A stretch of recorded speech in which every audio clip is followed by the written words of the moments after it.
Please subscribe.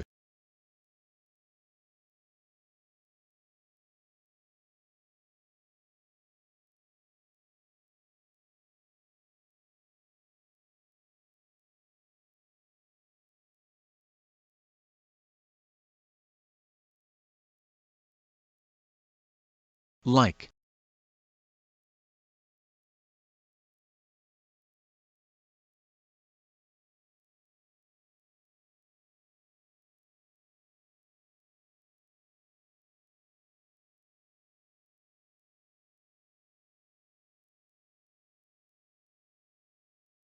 And share.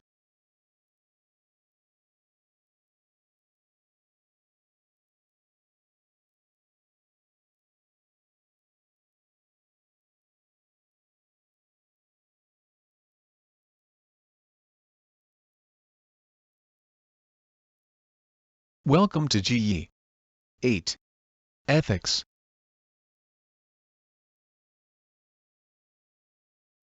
Introduction. The idea of good and evil, or right and wrong, is undeniably questionable.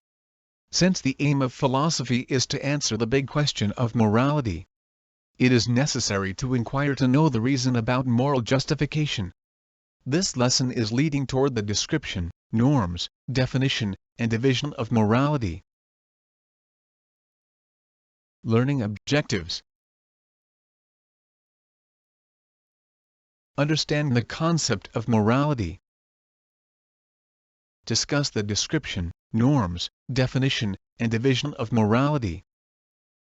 Evaluate the terms of opposition in relation to human acts.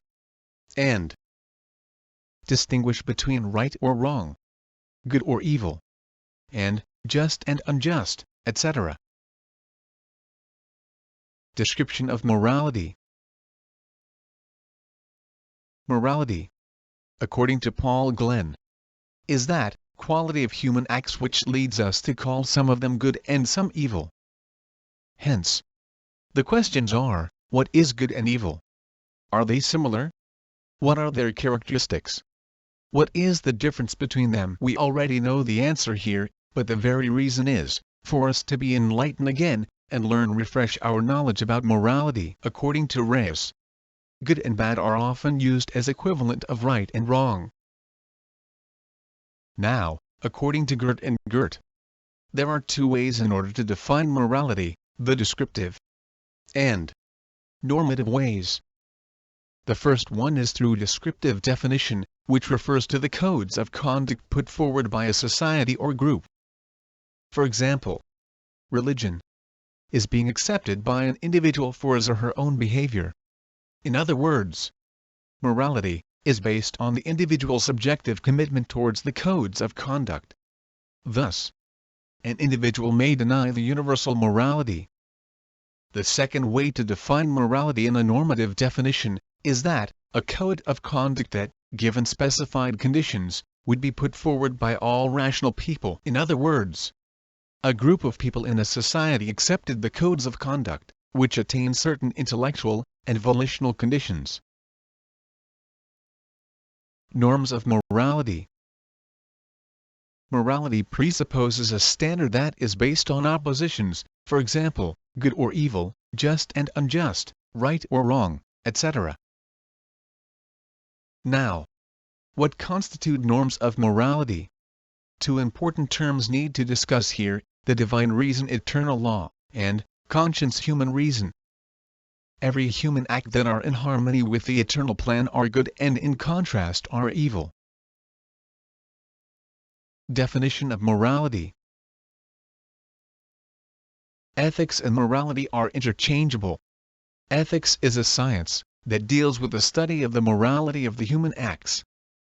Or, morality is the systematic way of recognizing the validity, whether an act is either right or wrong, and good or evil. Hence, the difference between the good and evil, right and wrong, can be seen through the advertence of one action, such as intentions, decision-makings, motivations, etc. Now, morality comes from the Greek word, mos, meaning custom, and it is the same as ethos. But, the distinction between ethics and morality may differ on the different usage. For example, in decision-making,